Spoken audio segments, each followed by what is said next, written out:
సరిగ్గా అమెరికా వెళ్ళాలి అంటే వీసా కావాలి అంటే ఆరోగ్యం మీద కూడా దృష్టి పెట్టాల్సిన పరిస్థితి వస్తున్నట్టు కదా అనిపిస్తోంది సార్. మధుమేహము, స్థూలకాయం ఎవరికైతే ఉందో అటువంటి వారికి ఇక వీసా కష్టమే అని కొత్త నిబంధనలు తీసుకొచ్చింది. ఈ నిబంధనల ప్రభావం ఎలా ఉండబోతోంది? ఈ నిబంధనల వెనుకున్న రీజన్ ఏమై ఉండొచ్చు సార్? అంటే ట్రంప్ ఏ నిబంధన ఎంతకాలం ఉంటుందో ఎవరికి తెలియదు. ఇప్పుడు ఈ నిబంధన కూడా ఎంతకాలం ఉంటుంది, రేపొద్దున మారుస్తాడో తెలియదు. మన H1B వీసాల పైన విన్యాసాలు చూసాము. మొదలు $1,00,000 కట్టాలి అందరూ అన్నారు. ఆగమేఘాల మీదకు వీకెండ్లో గల అందరూ అమెరికా చేరుకోవాలని బెదిరించాడు. అసలు సమయం కూడా 24 గంటలు లేకముందు మీరు కనుక ఇతర దేశాల్లోనే అలాగే ఉండి ఉంటే తమ తమ దేశాల్లో అమెరికాకు రాలేరని బెదిరించారు. దాంతో పెద్ద ఎత్తున క్యావోస్ గందరగోళం ఏర్పడింది. విమాన ఛార్జీలు పెరిగాయి.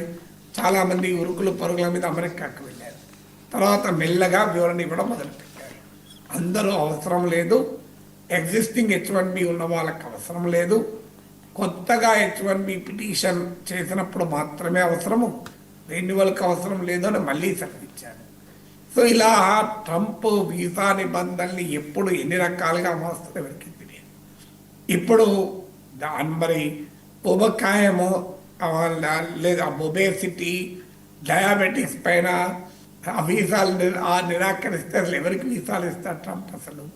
సో ఇవాళ పత్రికల్లో వచ్చింది, ఈవెన్ టూరిస్ట్ వీసాలకు కూడా వచ్చింది. మరి నేను పూర్తిగా ఆర్డర్ చూడలేదు, ఎందుకంటే ట్రంప్ వ్యాఖ్యల్ని మనము మీడియా కథనాల ఆధారంగా కూడా విశ్లేషించడం చాలా ఇబ్బందికరం. సో భారతదేశంలో డయాబెటిక్ ఇది లైక్ అన్ ఎపిడమిక్. చాలామందికి డయాబెటిక్ ఉంటుంది. సో డయాబెటిక్ లేని వాళ్ళు ఎవరుంటారు చెప్పండి?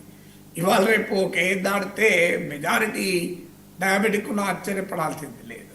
దానికి బేసిస్ ఏంటి? డయాబెటిక్ ఏమన్నా అంటరోగమా? మీరు ఒబేసిటీ ఏమన్నా అంటరోగమా? బరువు ఊబకాయం ఉండడము అంటరోగమా? అయినా ఈ ప్రాబ్లం అమెరికాలో లేదా? మీకు అమెరికాలో ఎదుర్కొంటున్న అతిపెద్ద సమస్యలో ఒబేసిటీ ఒకటి. మీరు ఎవరైనా చూడండి, అమెరికానే కాదు, మీరు మెక్సికన్స్ చూడండి ఎంత లావుగా ఉంటారో చూడండి ముఖ్యంగా.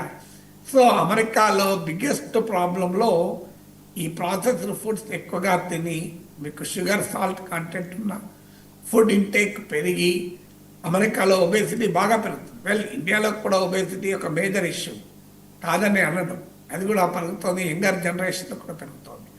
మరి దీనికి ఏ రీజన్ రీతి ఆపుతున్నాడు? దీనికి ఆన్సర్ ఉండాలి కదా. డయాబెటిక్స్కు, ఒబేసిటీకి వీసాలకి ఏం సంబంధము? ఎలాగైనా వాళ్ళకేమి ఇక్కడ ప్రభుత్వం ఏమి వైద్య సదుపాయాలు అందించవు. కొన్ని యూరోపియన్ దేశాల్లో వైద్య సదుపాయాలు ప్రభుత్వం ఇస్తుంది కనుక మీకు పోనీ మాకు ప్రభుత్వానికి భారం అవుతుంది అంటే ఎవరు ఈవెన్ టూరిస్ట్ వీసా మీద వచ్చిన వాళ్ళకి కూడా వాళ్ళ హెల్త్ ఇన్సూరెన్స్ తీసుకునే రావాలి. ఇక్కడ ఏమీ పబ్లిక్ హెల్త్ పైన బర్డన్ ఉండే అవకాశం లేదు. పోనీ కరోనా లాగా ఇదేం వైరస్ కాదు, డయాబెటీస్. కానీ మరి ట్రంప్కి ఎవరైనా డయాబెటిక్స్ వైరస్తో వస్తుందని చెప్పిండ్రేమో నాకు తెలియదు. ఎందుకంటే డయాబెటిక్స్ ట్రంప్ సైన్స్ నమ్మడు, మూఢనమ్మకాలు నమ్ముతాడు.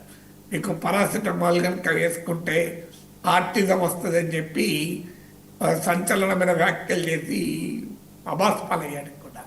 వరల్డ్ గ్లోబల్ సైన్స్ కమ్యూనిటీ కూడా దాన్ని ఖండించింది. పారాసిటమాల్కు ఆర్టిజానికి లింక్ ఏంటి, కొరిలేషన్ ఏంటి? పారాసిటమాల్ మన దేశంలో క్రోసిన్, డోలోసిస్ 50 ఎంతమంది వేసుకుంటారు చెప్పండి? ఈవెన్ కోవిడ్ మొదట్లో అసలు కోవిడ్ ఒక వైరస్, దాని గురించి భయపడాల్సింది లేదు అన్నాడు. వ్యాక్సిన్లపై కూడా ఇష్టం వచ్చినట్టుగా మాట్లాడాడు, మాస్క్లపై మాట్లాడాడు. అందువల్ల ట్రంప్ తీసుకునే నిర్ణయాల్లో సైంటిఫిక్ బేసిస్ ఏమీ ఉండదు. ఏదో ఒక రూపంలో ఒక ఫియర్ క్రియేట్ చేయాలన్నది ట్రంప్ లక్ష్యం. వాస్తవంగా అమెరికా ఇమ్మిగ్రెంట్లు లేకుండా అమెరికన్ ఎకానమీ ఈరోజు ఈ స్థాయిలో ఉండదు. అమెరికాకు వీసాలు తీసుకొని వస్తున్నారంటే అది అమెరికాకే లాభం, అది మనకన్నా ఎక్కువ. ఎందుకంటున్నారంటే అమెరికాలో కూడా పెరుగుతున్న నిరుద్యోగము, అసమానతలు, ఇప్పుడు జాబ్లెస్నెస్ గణనీయంగా పెరిగింది. లాస్ట్ 1 ఇయర్లో ఒక 10 లక్షల మంది ఉద్యోగాలు కోల్పోయారు. దాన్ని ఆర్టిఫిషియల్ ఇంటెలిజెన్స్ పైన నెడుతున్నారు. కానీ ఆర్టిఫిషియల్ ఇంటెలిజెన్స్ ఒకటే కారణం కాదు. కాస్ట్ కటింగ్ ఒక కారణము, ఎకానమిక్ డౌన్ టర్న్ ఉండడం అది కూడా ట్రంప్ విధానాల పుణ్యమాని రెండవ కారణము. మూడవ కారణం ఏంటంటే ఆ కన్జంప్షన్ ఎక్స్పెండిచర్ పెరగక ఎకనామిక్లో అవసరమైన ట్రిగర్ రావడం లేదు. డాలర్ వాల్యూ గణనీయంగా పడిపోతుంది. ఈ ఆర్థిక సమస్యల వల్ల ప్రజల్లో అసహనం పెరుగుతోంది. ఆ అసంతృప్తిని, అసహనాన్ని ఎక్స్ప్లాయిట్ చేస్తూనే ట్రంప్ అధికారంలోకి వచ్చారు. అంటే విదేశీయులు వచ్చి మన దేశ అవకాశాలను తీసుకెళ్తున్నారు అనేది ప్రచారం చేసి ట్రంప్ అధికారంలోకి వచ్చాడు.